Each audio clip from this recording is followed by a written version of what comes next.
வெறும் 364 வீடுகளை கொண்ட சாதாரண கிராமத்தில் உள்ள ஒரு சுங்கச்சாவடி ஆண்டுக்கு சுமார் 500 கோடி ரூபாய் சுங்கவரி வசூலிப்பதாக சொன்னால் உங்களால் நம்ப முடிகிறதா?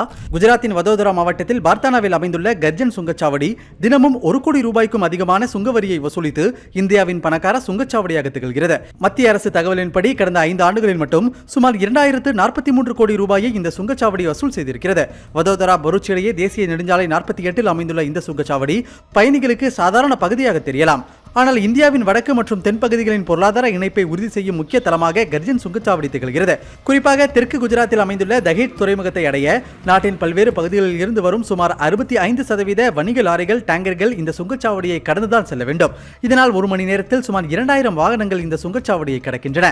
போக்குவரத்து நெரிசலை தவிர்க்க இங்கு 11 வழித்தடங்கள் அமைக்கப்பட்டு சுமார் 190 ஊழியர்கள் பணியமர்த்தப்பட்டுள்ளனர். கர்ஜன் சுங்கச்சாவடியில் முன்னோடி திட்டமாக தொடங்கப்பட்ட ஃபாஸ்டாக் முறைதான் தற்போது நாடு முழுவதும் அமலில் உள்ளது குறிப்பிடத்தக்கது.